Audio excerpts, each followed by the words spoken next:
The birthplace of hip hop will soon be in the world and be in the Bronx, which will be the world's first museum celebrating the genre. Hip hop royalty converged on a large tract of empty land in the South Bronx, overlooking the Harlem River for the ceremonial groundbreaking of the Universal Hip Hop Museum. The event drew who's who of the legendary hip hop artists, including Grandmaster Flash, Slick Rick, Chuck D, Nas, LL Cool J, and Fat Joe. City and state officials joined the hip hop luminaries to plant the shovels on the ground for the $80 million, 52,000 square foot museum financed through the city and state and private monies. And with that, the most culturally relevant genre of music now on its way to getting its due. The titans of hip-hop converged in the Bronx to break ground on the much-anticipated Universal Hip Hop Museum. It means everything. It's hip-hop. It started here. This is the mecca, the birthplace. From Fat Joe repping Trinity Ave to LL Cool J doing it well and Nasty Nas, New York's biggest imports celebrated the culture and what will be its new home along the Harlem River waterfront. Hip hop is one of those things that really, gave my life meaning. You know what I'm saying? It made me feel like I could really do something with my life. The storytelling is beyond Shakespearean with Slick Rick, and it taught me more than schools taught me, believe it or not. What all started as an idea nearly 10 years ago is closer than ever to becoming reality thanks to Hip Hop Museum co-founder Rocky Bucano. So we're here to talk about this topic, and we're joining us our brother Dr. Gary Clark, who's a monthly contributor, and we have two standing in for our sister attorney Sadia Kareem is our brother Dr. Brian Turner. Thank you all, brothers, for your time.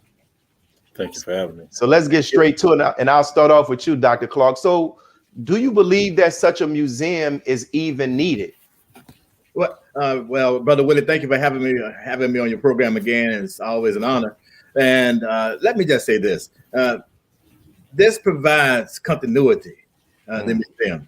And it's continuity, and is it needed? Absolutely, because it provides the kind of linkages that should exist between not just generational, but it should exist because this is a unique form of music.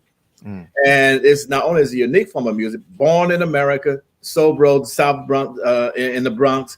And what it does is that it gives Americans and the world, it gives them a linkage that is important. And it's a linkage that works with generations as well, because music tells a story. I can think, and I'm going to say very quickly, I'm not of the hip hop generation, but I did love the music. But I can recall from my generation with R&B and all that sort of thing, and how museums were needed because it tells a story. A story of a people, and in this particular case, the story of individuals who are in the early part of the 20th century, minorities in majority culture, but in the 21st century, a group that's going to be part of the majority culture in our society. And so, I think is it needed? Absolutely, 100%. Yes, sir. Thank you, Dr. Clark. And Dr. Turner, what do you think? What do you see as the significance of this soon to be erected museum? I think the beauty of any museum is that we get to tell the story of people as they experience life, especially for African Americans in inner city, as we understand hip hop being born in the Bronx, but taking over the country. And now you can't turn on the TV show. You can't watch a commercial. You can't go into a store and buy an item or be a consumer without hip hop in some way, shape, or form being a part of that experience. So I think the Hip Hop Museum will definitely go into a point of reference for individuals who want to know more. But I think specifically, it even gives us an anchor institution in terms of the African-American experience in the 20th century, post the Civil Rights Movement, post slavery, where we begin to actually tell our own stories. And if we think about historically, that was one of the things that was lost through slavery, that we stopped telling our own stories. So I'm very, very excited by this opportunity, just like with any museum, whether it be the National African-American Museum in DC. Anytime Black people get to tell their own story, I'm for it. Thank you. Going back to you, Dr. Clark, recent studies revealed that hip hop is the most popular and influential musical genre over the last decades, even surpassing rock and roll. But what's interesting, why do you think that a musical art form that was once considered to be a fad that people didn't even think will continue to this time has now become the most popular and most influential genre in over the last 5 decades? Well, as Professor Turner indicated, and I agree with him on 100%, he's thoroughly on point, and that is the fact that it tells a story. But it doesn't just, it tells a story. Yes, indeed, that to some extent is unique to the Black American experience. But guess what? It also tells a story. Hip hop tells a story because there's even within the genre of hip hop, there are all sorts of other stories which are being told. And I can hip hop, blues, these other arenas, you can go to many of these artists to their concerts. B.B. King, talk about his concert. You go to his concert, 70% white, Anglo-Saxon. You go to many of these hip hop artists, you go to their concerts, 70% white. It's amazing. And so, no, the story that they tell, that is being told through this music, is one that permeates society. And I think for all intents and purposes, we know it's necessary, we know it's needed, but it's a true story. And sometimes when it's true and it's relevant, yes, it's transcended the generations, and it's going to be here when you and I are dust. And that's the way it is. Thank you. And Dr. Turner, what's your take? How is it that a musical form that was considered to be a fad and people say would not even exist, now you can hear a rap song, a part of a cereal commercial or anything? What are your thoughts? Well, we know the homeboy Master P is taking over the world. So if you just look at Master P and all that he's done, it shows you that the reality of it is really something that I think is even deeper.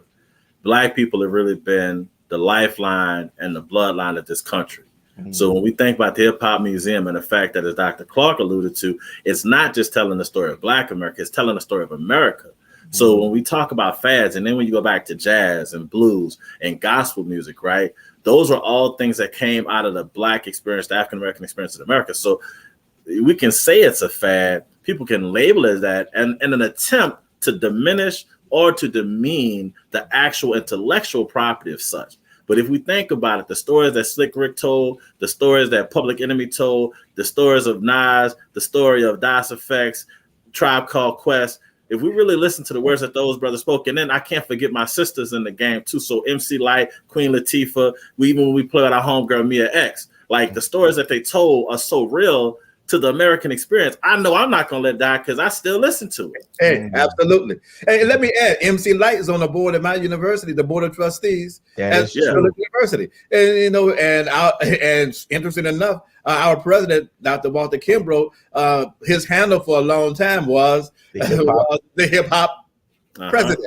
That's right. And Mia X recently taught a class at Tulane. So once again, we understand that. We look at the fact that Lil Wayne, he's not unintelligent. We look at Cortez Bryant, another homeboy from New Orleans, got degrees and they're moving the game forward. You think about Master P, got a degree. So once again, we can't ignore or diminish the intellectual properties that are built into the music and the genre and what it actually does. And we go back to the African griots and telling the story is just the way that they told the story for the people to understand. So hip hop was just what? The way we told our stories. So look, it's going to be here. I'm loving it. I can't wait to go visit. Good.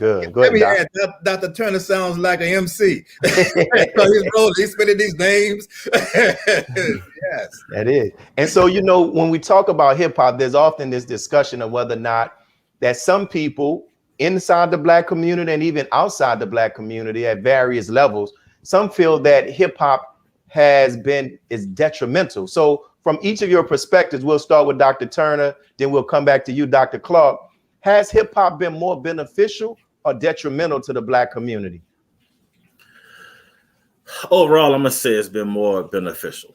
I think just like with anything, people and let's call it what it is. We know that there's certain portions of America that will pervert anything for their own gain. So once again, when we see the fingers of the industry leaders and the moguls, when they take over independent labels and when they get their fingers, and we understand everything that has gone down with contracts and artists having control of their own images and music, that will pervert it. And that's why if I can for a minute, a dope documentary that I still use in my class, Hip Hop Beyond Beats and Rhymes by the documentarian Byron Hurt, I think that tells a great story of why hip hop can take that unceremonious and unsanctimonious turn towards the more detrimental, because that's what industry execs tell us. Like even when we look at the fact that the same year that Snoop Dogg and NWA came out with Gin and Juice, Public Enemy was actually one of the highest grossing groups and artists. So I have to say it's more beneficial, but I have to say to my people, we have to choose what we listen to, and we choose with either our feet or with our dollars. So I'm always choose the hip hop and the rap and the music that's going to uplift the community. So I'm going with beneficial. And Dr. Clark, briefly before we go to our next break, what is your take on that? Is it more beneficial or has it been more detrimental? Of course, it's more beneficial. However, like all things, there are certain aspects of it which have been corrupted. And the message itself has been corrupted. And you being a person of faith understands as well that we all have to be careful about what we consume and what we digest. But in the short and long term, it's hip hop has added and has great value. There are those who would say that, hey, singing those gospel songs, some of those gospel songs, is detrimental to America, to society. Why you sing Strange Fruit? You don't want to hear that sort of jazz. Oh no, that is bad. And so, we got to be careful in terms when it comes to the question of detrimental. I would say 100% that in the long term, it's been wholly beneficial. And the museum is going to tell the story, good and bad. And I have faith in those who are putting it together that the true story of hip hop is going to be told, and the evolution of it, because it's not dead.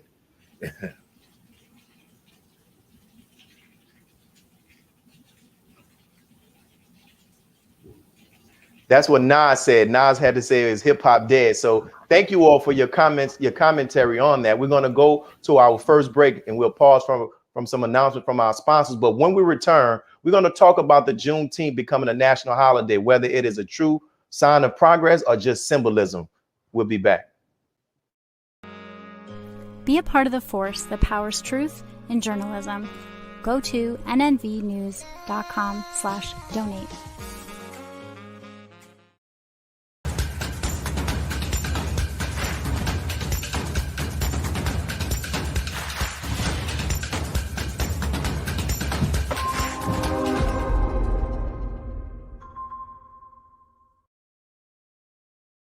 Worldwide, 24 hours a day, 7 days a week. Download the Final Call Radio app and take us everywhere. On your phone, on your computer, on your tablet, on Instagram, Facebook, and Twitter. You can also log on to finalcall.com and click the Listen Live button or finalcallradio.com. Final Call Radio, the official voice of the Honorable Minister Louis Farrakhan and the Nation of Islam. Please share your thoughts with us in the comment section below. Follow us on social media at NNV News, and please subscribe to our YouTube channel at National Network View. I am Anissa Muhammad with nnvnews.com.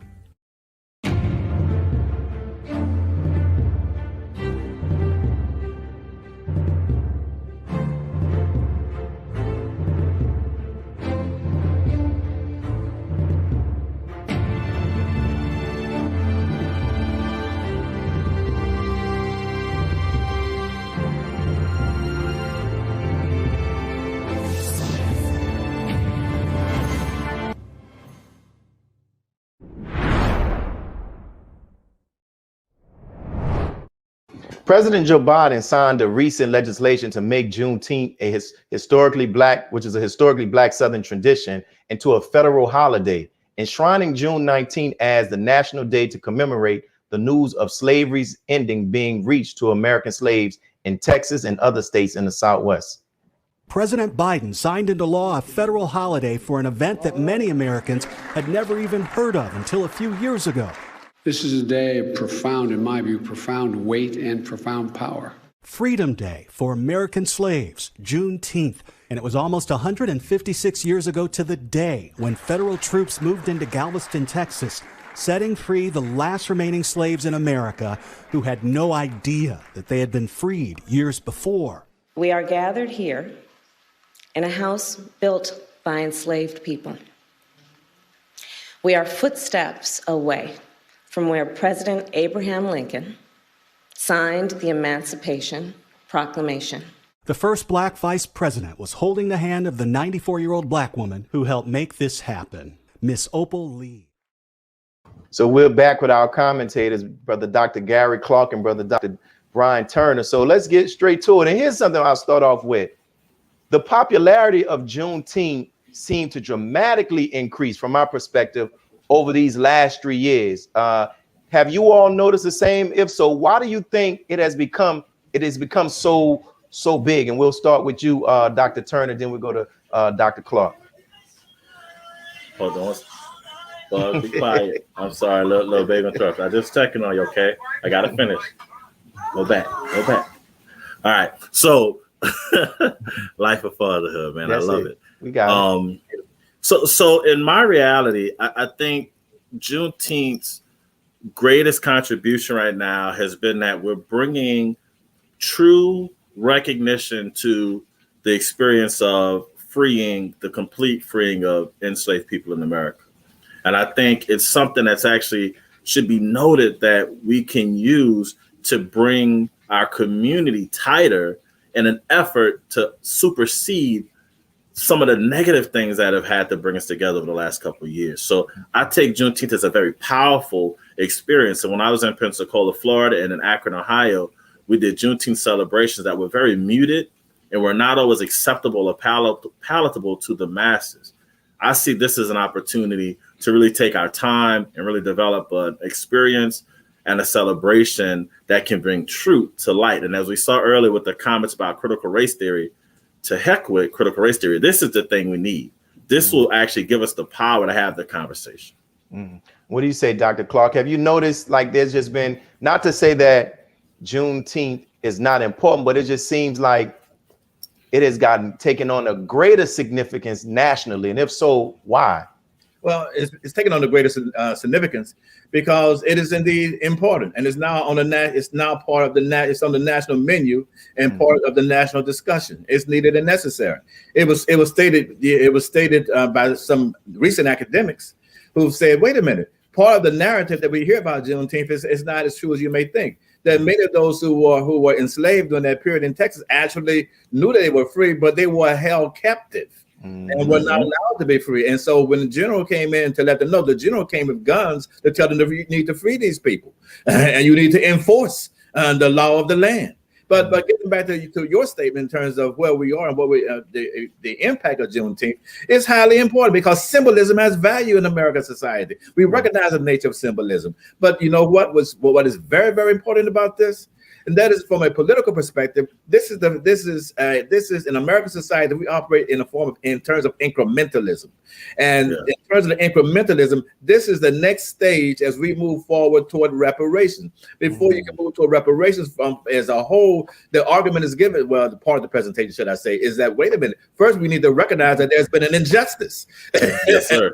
So as you move toward that, you're preparing the society for reparations, and reparations will come in some form or fashion. That's an absolute.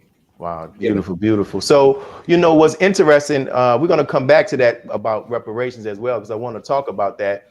But Dr. Turner, you mentioned about critical race theory, and it's interesting that this holiday was made a national holiday in the midst of still delayed progress on protecting voting rights, police reform, the debate over critical race theory, and even the commission to study the impacts of slavery. So how does that America look with that you can make this a national holiday, but these other issues that still affect Black people are still being delayed? Well, I don't know about Dr. Clark, but in my classroom, I don't actually title anything critical race theory. I call it the truth. I call it facts. I call it what really happened. So for me, the ability to explore Juneteenth and the various incidences in America of oppression and depression and genocide and homicide against Black and brown people and trans and other folks in this country who've been ostracized, left out, stepped on, knocked out, knocked back, knocked down. My reality is I don't need to call it critical race theory. I just call it the truth. And so for me, and I like the way Dr. Clark put it in terms of the incrementalism of America, in that nothing moves quickly in this country. So until we take some of these small steps forward, we can't begin to build the evidentiary process to actually move towards reparations or true change. So we have to think in terms of how do we build the evidence? How do we put together the story so that we can actually move towards it? So I think, once again, we as Black and brown people in America, we've been able to chew gum and walk. So it's not that we can only do one thing. So I like the question of symbol or substance, but oftentimes it's the symbol. That's why Batman is so important, because that symbol goes up. If you remember the movie, they was just Commissioner Gordon would just put the symbol up in the sky, and criminals would just go in. So we have to have some of that symbol, while sometimes we're still working on the substance. So for me, I think the reality of this is one of those stakes in the ground, one of those landmark movements that we can actually tell our kids, tell our people, and bring us together without feeling like we have to operate in the backwoods or behind the scenes, and we can talk about what actually happened, and then we can come with the policies and practice to make this happen. Wow. So, Dr. Clark, you mentioned about how this could be used in this ongoing effort to get reparations in some form. So can you elaborate more on how this being made into a national holiday can be used to add to the fuel to get reparations in America for Black people? Well, there is something, that one would call linkage. And, in political science, you have linkage. And in this particular case, all of these elements are linked together. And why so? Because it's necessary. When we talk about HBCUs funding, when we talk about immigration, when we talk about civil rights, all of these things which are important to African Americans and people of color, Black and brown people of color, guess what? If you want the kind of influence in American society, it's going to be acquired. What we're doing today, I think, is highly important. What we're doing here, when you have your public intellectuals participating, we have your politicals who are participating. It's a war out there, and so you have to have every element of society working together to provide the kind of support that's necessary to move the race. And that is what becomes important. And I'll say this very, very quickly. I'm a graduate of Howard University. When I was there in the 70s, they taught us that the truth, as Professor Turner indicated. It said you must teach. When I went to my first teaching position was at Spelman College, and my uncle said to me, well, nephew, are you teaching them the truth? And I said, and I had to go back and look and say, yes, I have to go back and revise my syllabus because you must teach the truth, as Howard University taught us to do. And so even in the 70s, even that was given the critical race theory, but you didn't go around saying it's critical race theory. You started from the premise of how the society is developed and how it works. And then from there you move forward. So in our classrooms, this is something which is unique to the, I think, to the HBCU community. And what we do here is that we make sure that we teach our students the truth, so they don't go out there with a false understanding of the nature of society. And that's the way it works. Good. And so here's a question that I'll talk to you, Dr. Turner. We know we had President Obama for 2 administrations. Like, how come, if you know anything about it, like, why wasn't this made into a national holiday under his administration? Was it because of the percentages of the 2 houses, or what? I think from a political standpoint, I'll defer to Dr. Clark if he wants to take that. But what I would say from a psychological standpoint, I think if we remember when President Obama took office, he was dealt a pretty heavy hand in terms of the economic situation in our country and dealing with the ongoing wars. Plus, I think in a very good way, he took on the healthcare issue. And if we remember, he was told pretty handily by the same Mitch McConnell that he wanted healthcare to be his Waterloo, and he would do everything he could to stop him. Now, I would have loved for President Obama to take on a lot more issues centered around the African-American issues in our country. But we also have to understand that, as Dr. Clark just said, this is a battle. This is a war. And we have to take these victories. And so I think this is a victory in the battle, in the larger war against racism, white supremacy, and white privilege in this country. And I don't want to diminish the legacy of President Obama, because I do have a lot of concerns about things he did, but I think it just came down to what was at hand, what could he do, and what else could happen. And so, and I would say on the flip of that, because it fed into some of the work I did, I think his initiatives on HBCUs, on working with Black men in America, I think those are some things that he was working on that were just as important. But I do agree that it would have been great to have the Black president, pin the Black holiday. So, but I do understand that's a good question. But I think, at the time there was a number of other things going on that maybe superseded the ability for him to get to this because of the issues politically in the House and in the Senate. Okay, so Doc, we'll come to our political expert, our brother who's a political science professor. So, Dr. Clark, why didn't this victory take place under our brother, President Barack Obama? Well, from a political perspective, the president he was busy trying to save America. Because, as they always, I've had folks say, they give us the keys, they give us the job once to do all the heavy lifting. And so he came in when America was trying to stay afloat.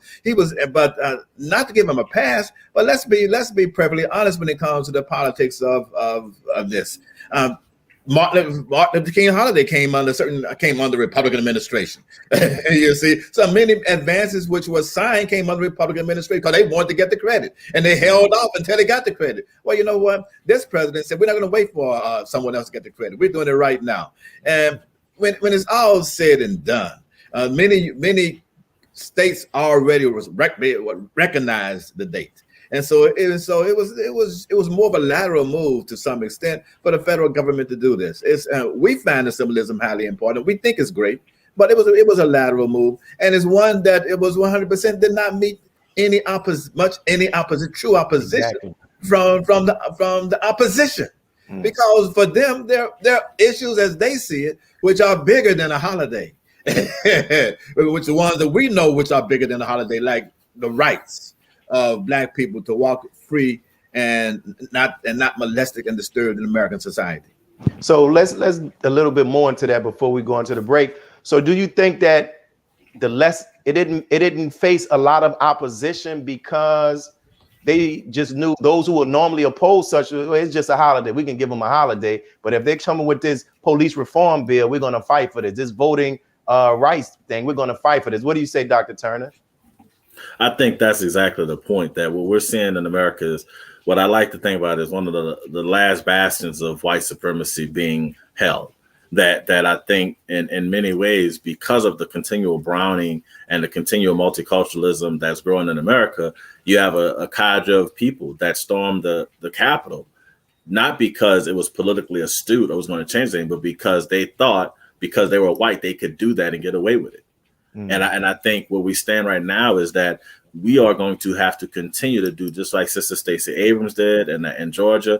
We have to continue to move the community. That's why I think the symbolism and the substance of a holiday like Juneteenth is so important, because it continues to grow the understanding of what our communities have to contend with. When we see new candidates for office who are going to push the envelope, who are going to bring up these issues and going to make sure that we have these conversations, I'm all for it, because at the end of the day, people are not going to give up what they feel they're entitled to. And it's going to take sometimes for us to take pretty ardent stances against this and have to fight for it. And so I think this is a great opportunity to say, just like Dr. Clark said, that we give the victory where it is, but we also understand that there's much more that we're fighting for. And we take this victory as an opportunity to continue to grow towards those ends. Yes, sir. And as we get ready to go to our next break, I'll close with you on this, Dr. Clark. Does this action by President Biden show his administration's commitment to the concerns of his Black constituents? Well, demography matters, and it shows his concerns. Yes, but let me tell you something else. As we move closer, further away into the in the 21st century, and as we see the browning of America, guess what? You're going to find a national holiday named for Latino American. I guarantee you. And you're going to find a national holiday named for an Asian American. I guarantee you. It's part of the process as the evolution and development of this nation state, of this country. We call Blacks who act like whites, who assimilate too much. We call them, there was a time in my generation, they used to call them Oreos. Well, guess what? The Asians have a name they call Twinkies. They say yellow on the outside, white on the inside. And so much of what we go through in our society, we know, even though we know it's distinctively different in terms of how we came to America, but there are many of the same vices and ills which are being fought by other individuals who are minority communities in our society, in the state. Yes, sir. Thank you. So let's pause for the announcements from our sponsors. And when we return, our contributors will share their thoughts on why applications and enrollments are spiking at historically Black colleges. We'll be right back. Be a part of the force that powers truth in journalism. Your support helps to combat false media. Cash App NNV News.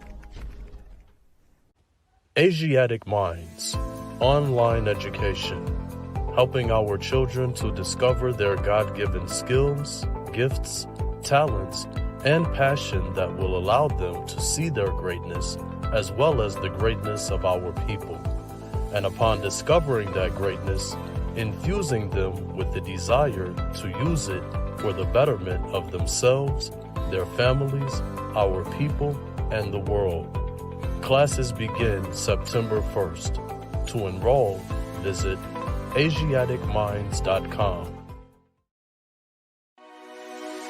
This is Sister Sajida Muhammad. We are proud to announce that the Sajida House commemorative Elijah coins are finally here. This priceless heirloom, made from recycled copper from the messenger's home, is now available at sajidahouse.com. Greetings from National Network View.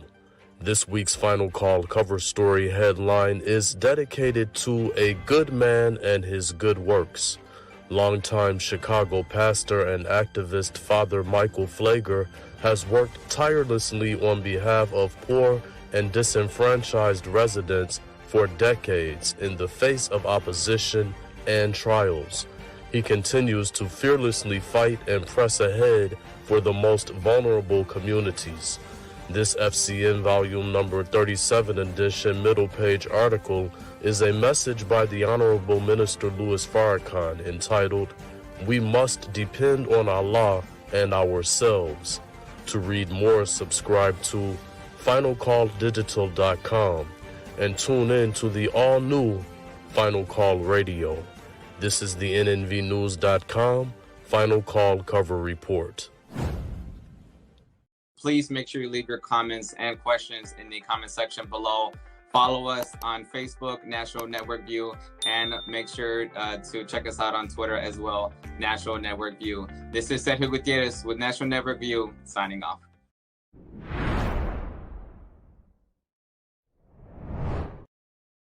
While enrollment at traditional universities is seeing a decline, on the opposite end, enrollment has spiked at a lot of historically Black colleges and universities across the country.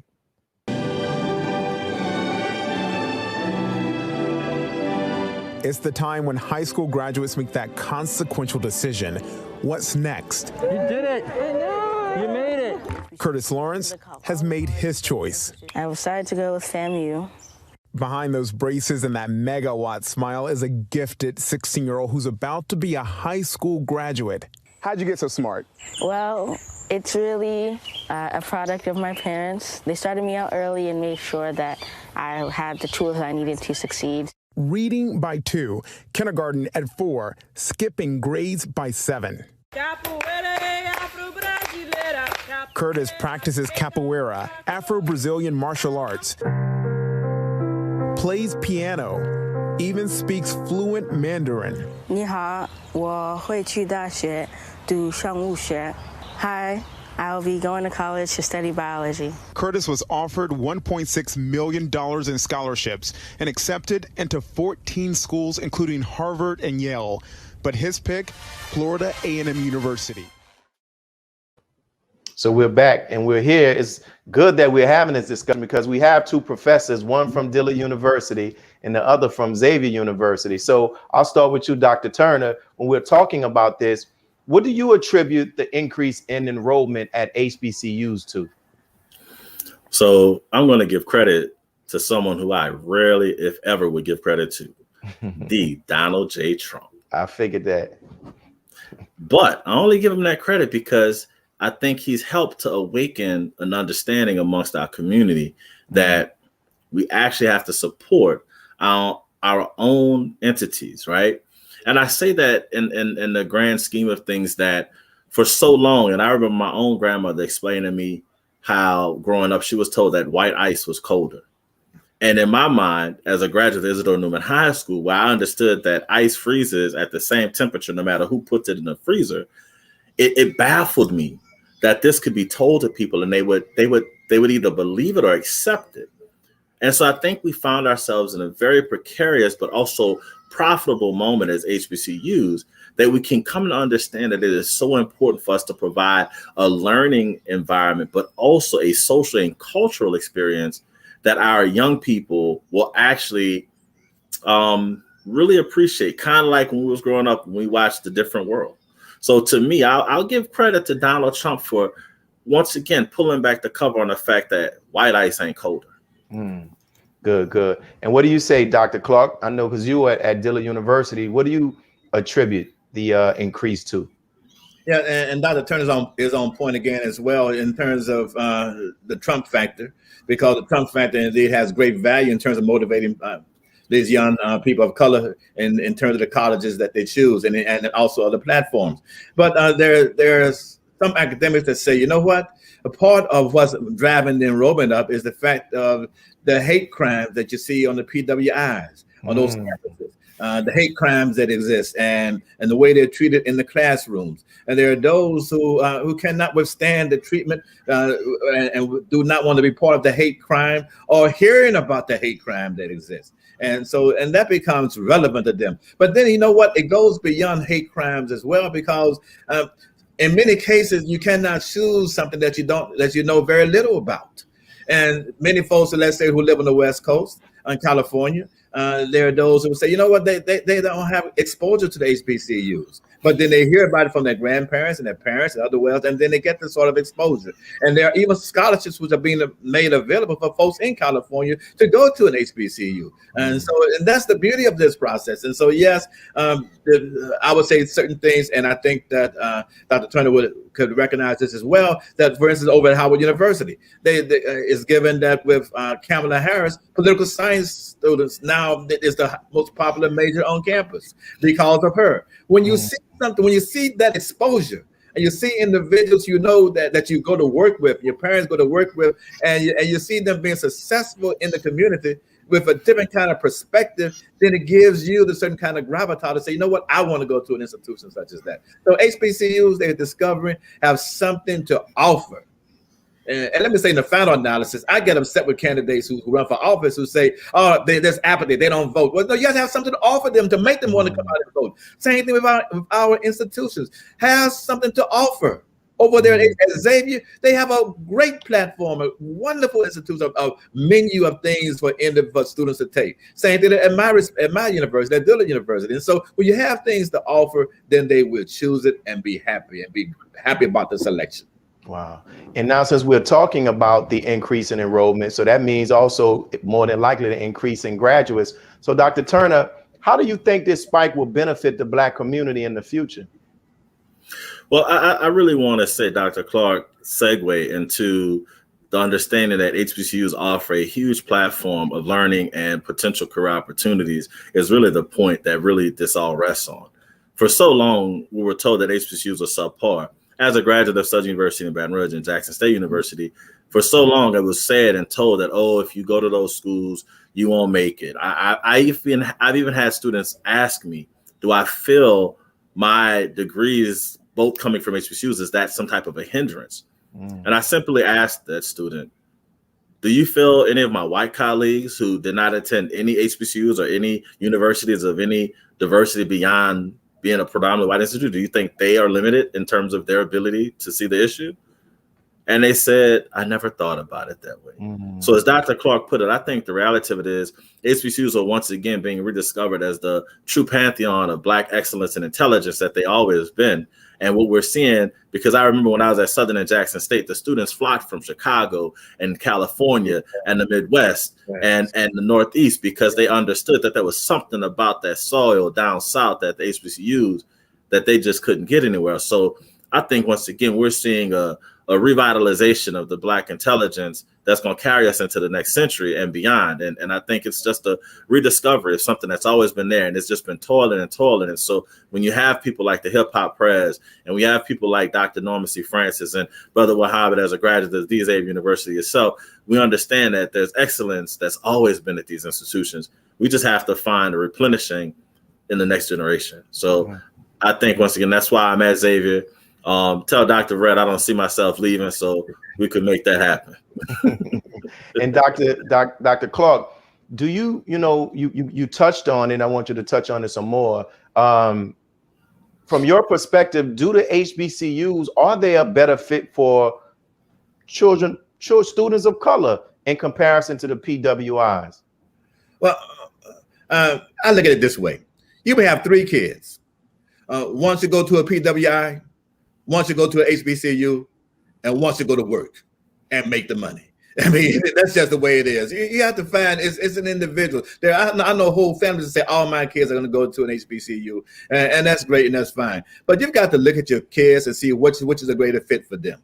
And once you find what is the greater fit for them and the best fit for them, then that's the way it works. And when they find a place that they like, it's like a marriage, and it's going to last for a lifetime, and they're going to be happy about it. If my experience is that I find that the HBCU narrative is superior. Students who come out of this, I know students who graduate from certain universities. You can't shake a Hampton graduate.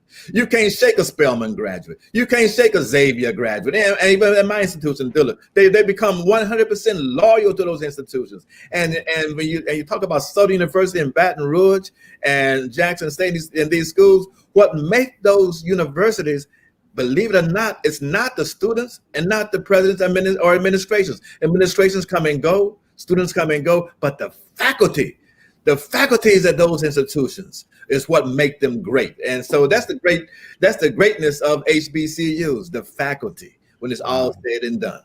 Wow. Dr. Turner, what are your thoughts on that? I can only say ashe, and in so many ways give credence to what the brother Dr. Clark has said. I think the reality of it is once again, HBCUs have been doing this work. In my trip to Ghana, I feel like I got to see the original HBCUs. Wow. and an understanding that those are the institutions that go all the way back to ancient Timbuktu, and the reality of knowledge coming from the motherland, and just understanding that when we're able to be in these spaces, unfeathered, untapered, right?